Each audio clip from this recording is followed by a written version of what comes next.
يزال الجدل مستمرا على مواقع التواصل الاجتماعي حول السبب الحقيقي لوفاة لاعب الزمالك السابق إبراهيم شيكا.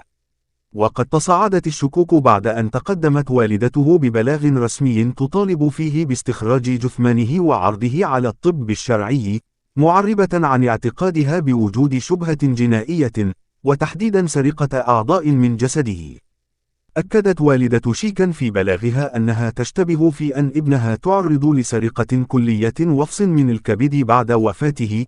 وفي تصريحات صحفية، أوضح المستشار ماجد صلاح محامي الأسرة أن هذه الشكوك ظهرت بعد وجود جرح في الجانب الأيمن من بطن اللاعب، ممن يشير إلى إجراء عملية جراحية.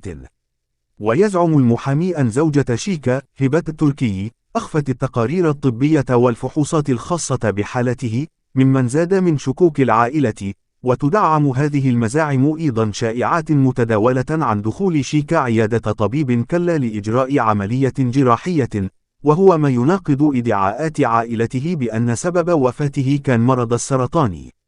بعد البلاغ المقدم من والدة اللاعب، بدأت النيابة العامة في إجراء تحقيقات موسعة. عقدت أولى جلسات التحقيق قبل 5 أيام، وتم خلالها الاستماع إلى أقوال والدة وشقيق شيكا. ومن المتوقع أن تستمر التحقيقات بجمع الأدلة والتقارير الطبية المتعلقة بحالة اللاعب، وقد يتم استخراج الجثمان وعرضه على الطب الشرعي إذا لزم الأمر للتأكد من حقيقة وفاة إبراهيم شيكا.